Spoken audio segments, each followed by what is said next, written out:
हम लोग उम्मीद कर रहे थे कि प्रेसिडेंशियल एड्रेस के बाद कुछ मीनिंगफुल बहस हो, उसके बाद जो बजट रखा जाएगा उसके ऊपर मीनिंगफुल बहस हो। हम चाह रहे थे कि आवाम के जो मुद्दे हैं वो हम सदन के अंदर उठाएं और जितने भी इश्यूज जो लोगों के अनएम्प्लॉयमेंट से रिलेटेड, पॉवर्टी से रिलेटेड, ये इन्फ्लेशन से रिलेटेड जितने मुद्दे हैं हम सदन में उठाना चाह रहे थे। इस बीच में एक खुलासा हुआ, जिस खुलासे में एकदम क्लैरिटी के साथ सब बात सामने आई कि देश की सरकार, देश के प्रधानमंत्री एक आदमी को मदद करने के लिए उसको लेके दुनिया के कोने कोने में गए हैं, उसको कॉन्ट्रैक्ट दिलाए हैं, ठेका दिलाए हैं, उनको अपना इस इन्फ्लुएंस इस्तेमाल करते हुए उनकी संपत्ति को बढ़ाने की कोशिश की है। उसमें उस खुलासे में ये भी आया है कि उस आदमी के 38 शेल कंपनीज हैं। उस शेल कंपनीज की तहकीकात करने के लिए ना तो हमारी ईडी, ना आईटी, ना सीबीआई आज तक पहल की है। आज लगातार हर दिन कुछ ना कुछ उस आदमी के बारे में पब्लिक डोमेन में बात आ रही है। एसबीआई और एलआईसी के साथ साथ दूसरे पब्लिक सेक्टर बैंक्स में जिस तरह से लोन उनको दिया गया है, करीब 2.5 लाख करोड़ रुपए का लोन एक आदमी को दिया गया है और उसमें 84,000 करोड़ रुपए उस बंदे के सरकार माफ कर देती है। ये पैसा किसका है? ये पैसा गरीब जनता का है, अवाम का है। ये एलआईसी में कौन पैसा रखता है? गरीब लोग एलआईसी में पैसा रखते हैं ताकि उनको इमरजेंसी के लिए, अपनी सिक्योरिटी के लिए, अपने बच्चों की पढ़ाई के लिए, अपने बेटियों की शादी के लिए जो पैसा कभी कभी इस्तेमाल किया जाता है। लोगों का इन्वेस्टमेंट, लोगों की सेविंग्स को उठाकर 84,000 करोड़ रुपए अदानी की इन्होंने माफ किया। उसके साथ में 2.5 लाख करोड़ रुपए बिना ड्यू डिलीजेंस करे, ये पता होते हुए कि इस बंदे के शेल कंपनीज हैं, ये पता होते हुए कि मार्केट शेयर वैल्यू, इनके शेयर्स के इन्फ्लेट करते हुए वो बंदा कर्ज मांग रहा था, उसके बावजूद इनको पैसा दिया गया है। आउट ऑफ टर्न कॉन्ट्रैक्ट्स दिए गए हैं और गवर्नमेंट के जो रूल्स हैं ट्वीक करके, बेंड करके इस बंदे को एयरपोर्ट दिया जाता है।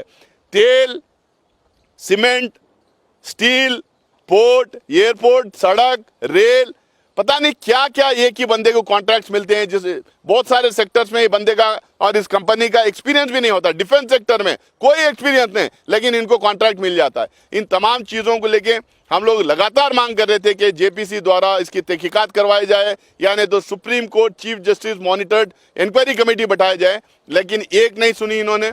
जब लीडर ऑफ अपोजिशन राज्यसभा में बात कर रहे थे, जब राहुल गांधी जी लोकसभा में बात कर रहे थे, लगातार इनकी बातों को इंटरप्ट किया जाता था, स्लोगनरिंग होता था, इनकी बातों को एक्सपेंज किया गया। यहाँ तो यहाँ राहुल गांधी जी के खिलाफ privilege motion parliamentary affairs minister Prahlad Joshi और उनके एक एमपी निशिकांत दुबे जी ने प्रिविलेज नोटिस भी भेजा गया। हम लोग बात करते हैं तो ऑथेंटिकेशन पूछा जाता है। जब सरकार के तरफ से जो एमपीज बात करते हैं तो कोई ऑथेंटिकेशन उनको पूछा नहीं जाता है। तो मुझे लगता है कि सरकार एक तरफा कार्रवाई कर रही है।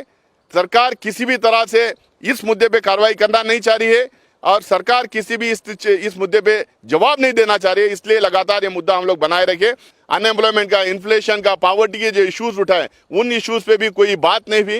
ये सरकार पूरी तरीके से अपने एक अहंकार में जी रही है। ये सरकार या तो पास्ट में जीती है या नहीं फ्यूचर में जीती है। ये सरकार प्रेजेंट में नहीं जीती है। आज के सवालों को इनके पास जवाब नहीं, आज के समस्याओं का इनके पास कोई हल नहीं।